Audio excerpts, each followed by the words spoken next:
Pawan hi. ఆయన ఆయన దిల్బాబా trailer అది వచ్చింది కదా, ఎలా అనిపించింది? అన్న దిల్రూప ట్రైలర్ మస్తు ఎక్స్పెక్ట్ చేయలేదు, చాలా బాగుంటుంది. అంటే అప్పట్లో నాని అన్న చేస్తున్నాను ఇటువంటి ఎక్స్పెరిమెంట్ లో లవ్ స్టోరీలు బాగా చేస్తున్నాడు నాని అన్న. అటువంటి దాని లవ్ స్టోరీ మీద నమ్మకం అనిపించిన నాని అన్న ఒక్క దెబ్బతోని వైలెన్స్ కి వెళ్ళిపోయాడు.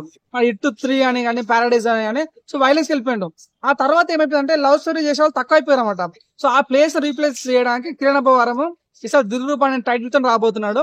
సినిమా స్టోరీ అయితే కొత్త అంటే మన ఏ టైంలో ఎవరు సారీ చెప్పాలి, ఏ టైంలో ఎవరికి థ్యాంక్స్ చెప్పాలి. సో చాలా అగ్రెసివ్ ఉంటాడు. లైక్ సరిపోయి శనివారంలో నాని ఎట్లయితే ఉంటాడో శనివారం రోజు సీరియస్ అయినట్టుగా ఈ సినిమాలో కొన్నిసార్లు హీరో సీరియస్ అవుతుండే. ఎందుకంటే సినిమాలో వెయిట్ చేసి చూడాల్సింది.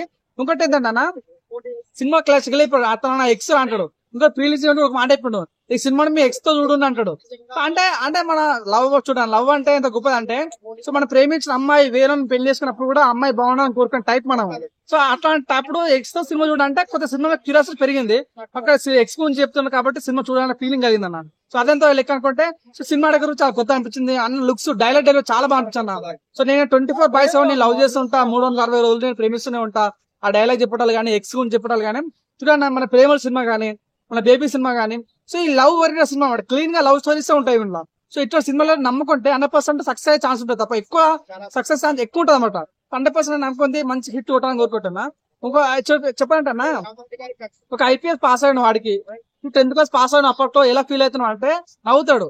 అంటే same time pan India record కొట్టిన కిరణ్ అబ్బవరంకి దిల్రూబా సినిమా ఎలా ఉండబోతుంది అంటే 100% హిట్ కొడుతుంది. సో నాన్ కాదని కలెక్షన్ పరంగా చేంజ్ ఉండొచ్చాము కానీ సో 100% హిట్ అయ్యే ఛాన్స్ ఉంది. నాకు నమ్మకం అనిపిస్తుంది. హీరోయిన్ కూడా చాలా మంచిగా అనిపిస్తుంది కాబట్టి so clean love story movie అన్న. ఎటువంటి డిస్టర్బెన్స్ సీన్స్ లేవు, ఎటువంటి వైలెన్స్ లేదు, ఎటువంటి ఐటమ్స్ లేవు.